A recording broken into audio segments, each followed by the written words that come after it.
Hello students, in this video we are going to learn about an important concept in the endgame, which is principle of two weaknesses.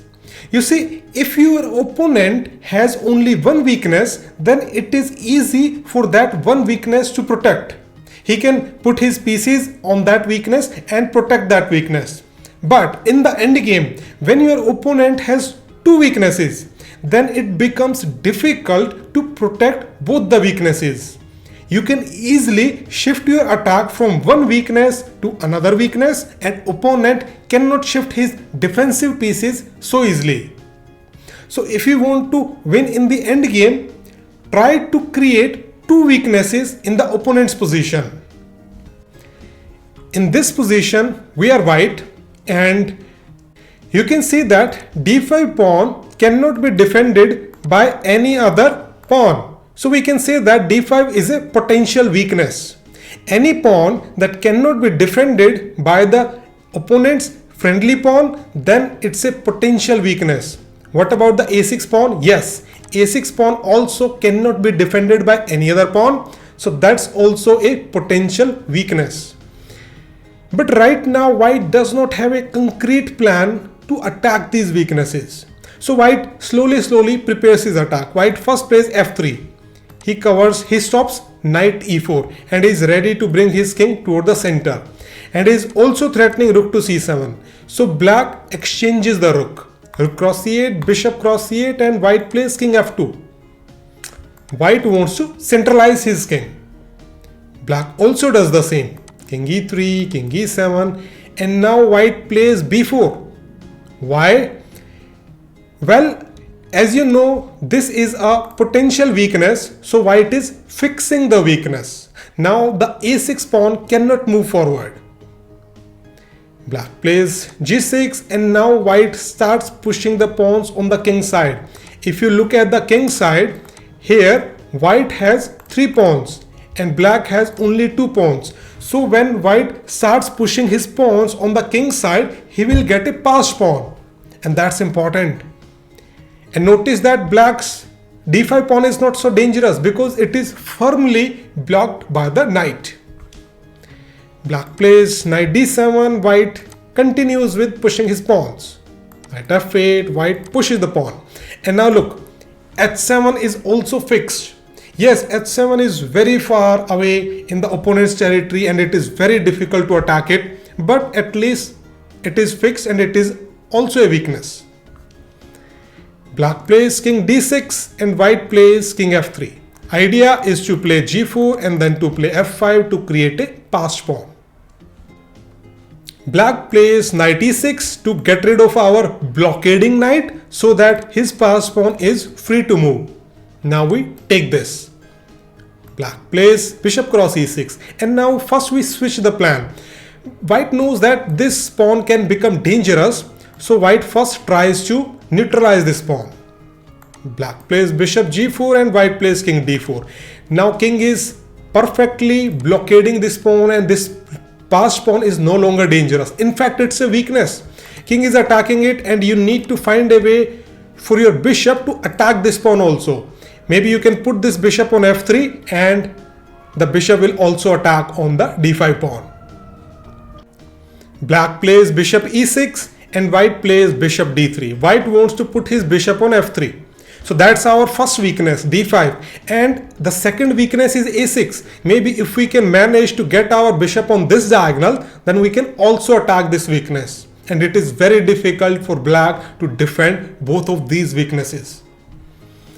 Black plays bishop g4 and white comes back. Waiting move.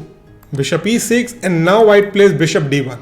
Now he is ready to go to bishop f3. Bishop f5, bishop f3. We are attacking this pawn and black plays bishop e6.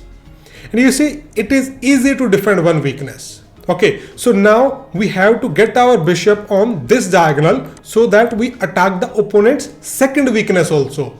So we give a waiting move, a3. And now black cannot move his king. Then our king will become active, king e5, and we can penetrate in the opponent's position. So black is forced to move his bishop, and his bishop cannot go back because he will lose the d5 pawn. So he is forced to play bishop g8. And now we play bishop g4. We got our bishop on this diagonal and we can target the a6 pawn now. Bishop f7, bishop c8, bishop g8. He does not have a choice.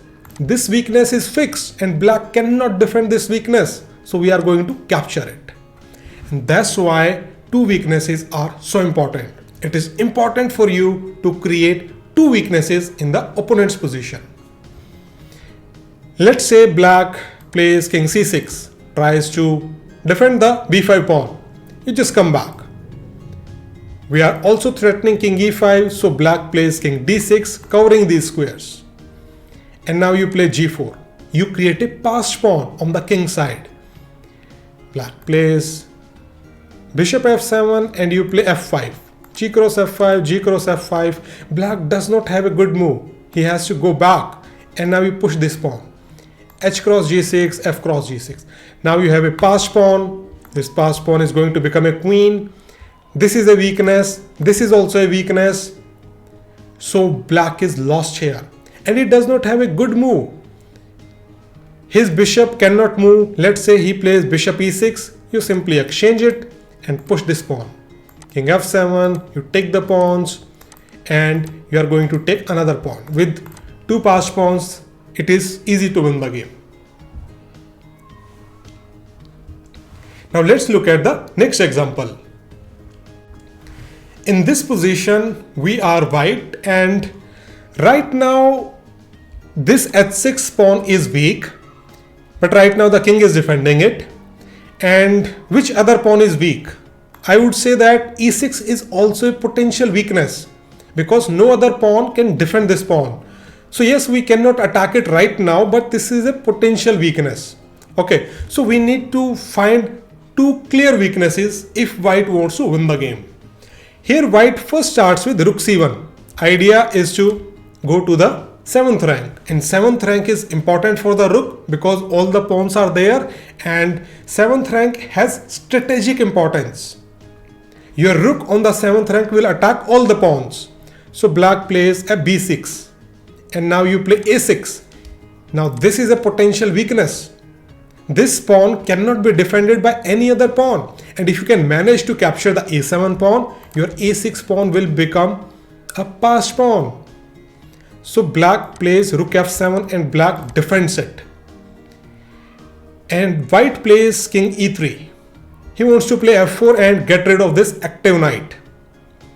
Black plays h5 and white first plays rook c8. Now his rook is little bit active. Maybe it can go here to put pressure on this weakness, or it can also go on e8 to put pressure on e6. Black goes back and white plays f4. Black plays knight f8. He is overprotecting the e6 weakness. And now how do we make progress?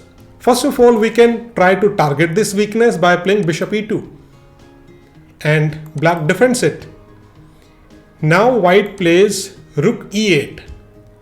Now the knight cannot move because if the knight moves, black will lose the e6 pawn. So the knight is stuck to defending this pawn.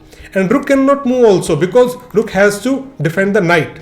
So both the knight and rook are kind of stuck and we are putting pressure on the potential e6 weakness. Black plays king g6. But look, one weakness is not enough to win the game. You have to attack on the second weakness also. Right now bishop is attacking it, but the king is also defending it. So you need to bring one more attacker on this weakness. And that's why white plays king f2. King h6. Goal is to put the king on h4 so that you attack the h5 pawn. First white plays bishop f3, king g6 and king g2. And if black defends passively, king h6, king h3, king g6, king h4, king h6, you are going to win this pawn. So white is going to win this pawn anyway. So here black decided to sacrifice this pawn. G cross h4, king g7, h5, king h6, and you continue with king h3. King g7, king h4. King wants to go to g5. So black has to defend it. And now how do we make progress? We are a pawn up. Yes, we are a pawn up. We have a pawn on the h5 square, but it is firmly blockaded by the king, and we cannot attack this weakness because rook is already protecting it. We cannot attack this weakness one more time because knight is protecting it. So how do we make progress?